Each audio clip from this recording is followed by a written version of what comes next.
오늘의 우리가 읽은 이 본문은 어제에 이어서 예수님이 다른 비유를 하시는 그런 내용을 보여줍니다.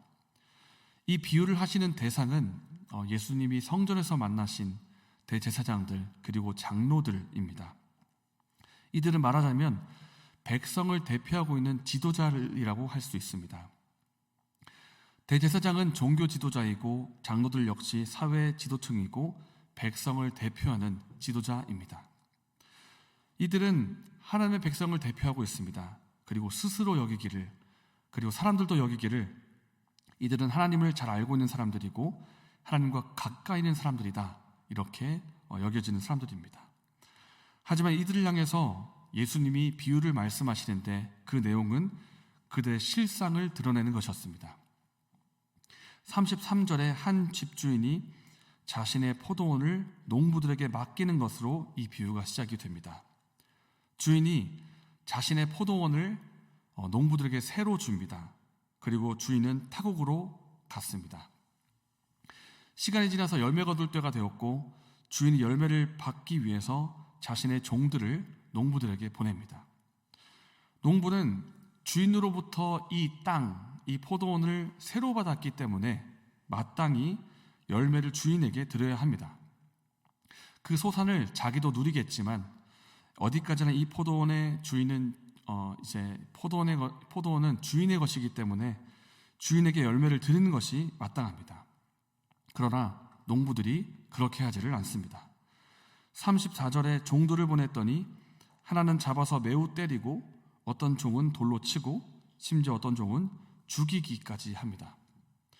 마땅히 드려야 할 열매를 주인에게 주지 않을 뿐만 아니라 주인이 보낸 종들마저 공격하고 때리고 죽이는 것입니다. 종들이 온전히 돌아오지를 못하고 있습니다. 그래서 주인은 더 많은 종들을 보냅니다. 그러나 그들의 반응은 마찬가지였습니다.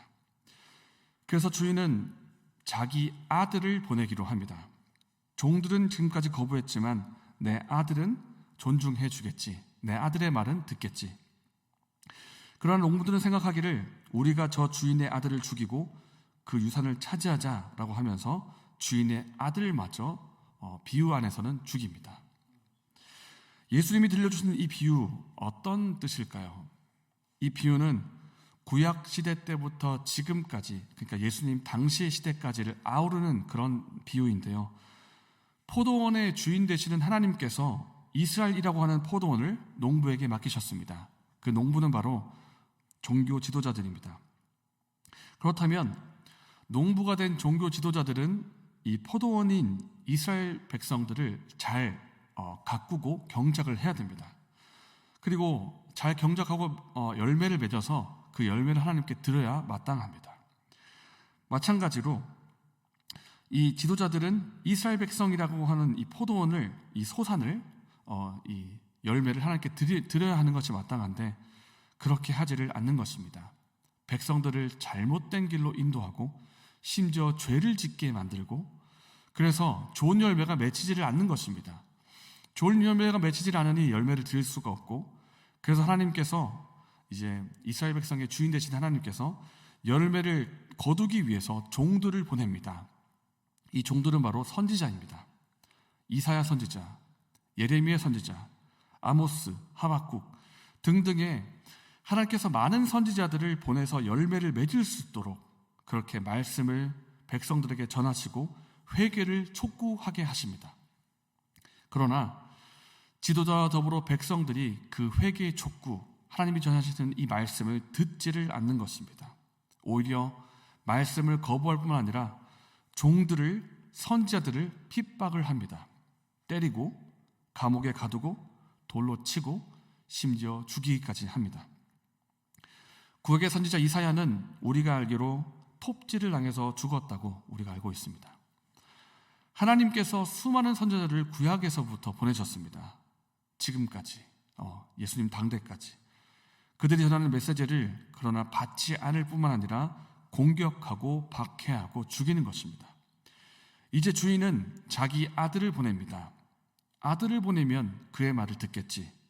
하나님께서 자기 아들 되시는 예수 그리스도를 이스라엘 땅에 보내셨습니다. 나의 이 아들이 하는 말을 듣기 원하시면서 보내셨습니다. 그러나 여전히 듣지를 않는 것입니다. 그리고 아들 되신 예수님마저 죽이려 하는 것입니다.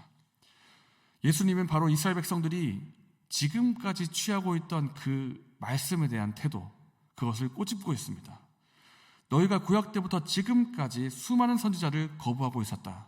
거부할 뿐 아니라 이제는 하나님의 아들인 나도 죽이려 하는도다 라면서 그들의 완악함, 불순종, 말씀을 거부하는 마음, 그것을 꼬집고 계시는 것입니다.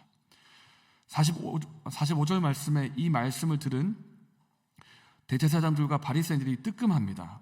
이거 우리를 두고 하는 말이구나.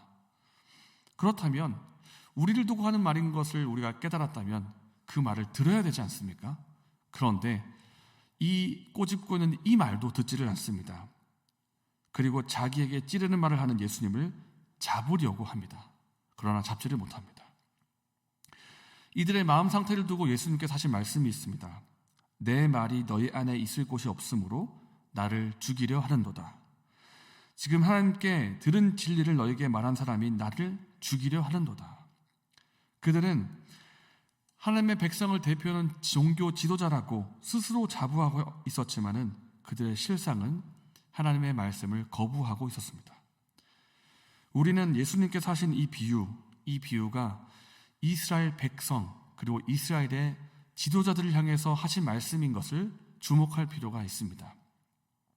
예수님은 지금 이 비유를 아수르나 바벨론처럼 이방신을 숭배하는 사람들을 향해서 하는 말이 아닙니다. 이스라엘 백성을 향해서 하고 있습니다. 너희가 하나님의 말씀을 거부하고 있다. 그래서 이 비유는 우리에게도 경고가 될 수 있습니다. 우리가 말씀을 받을 때 어떠한 마음으로 받고 있습니까? 어떠한 자세의 마음으로 말씀을 대하고 있습니까? 어쩌면 우리는 말씀을 받는 것이 아니라 평가하거나 거부하고 있는지도 모릅니다. 왜 나를 치는 설교를 하고 있느냐? 내가 이 말씀을 들으니까 기분이 나쁘다. 죄를 지적하지 말고 나에게 부드러운 말씀을 해라. 왜 이렇게 설교가 기냐? 혹은 왜 이렇게 설교가 짧냐? 하나님의 말씀은 그 목적이 교훈과 책망과 바르게 함과 의로 교육하는 데 그 목적이 있고 말씀으로 사람을 세워서 온전하게 하는 데 그 목적이 있습니다. 이것이 하나님의 말씀으로 우리가 받는다면 이 말씀은 결국 우리 영혼에 유익이 될 것입니다. 우리 영혼을 세우고 새롭게 하고 우리 영혼을 세울 것입니다. 그러나 우리가 때때로 그 말씀을 거부할 때가 있는 것 같습니다. 이 말씀은 내 마음에 들지 않는다. 이것은 내가 원하는 것과 다른 내용이다. 그래서 하나님 말씀은 오늘도 거부당하고 있고 버림받고 있습니다. 한 목사님이 이렇게 말씀하신 적이 있습니다. 예수님은 오늘도 고난당하고 계십니다. 예수님은 지금도 핍박을 받고 계십니다. 누구 때문입니까? 바로 우리 때문입니다.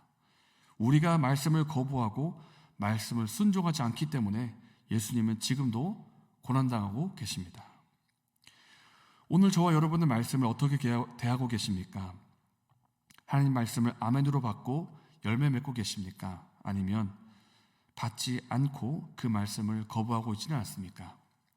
오늘 하나님께서 우리의 마음을 새롭게 하시고 우리의 마음을 부드럽게 하셔서 말씀을 받는 사람이 되기를 원합니다. 말씀을 받고 믿음으로 순종해서 하나님이 기대하시고 기뻐하시는 열매를 맺는 저와 여러분 되시기를 바랍니다.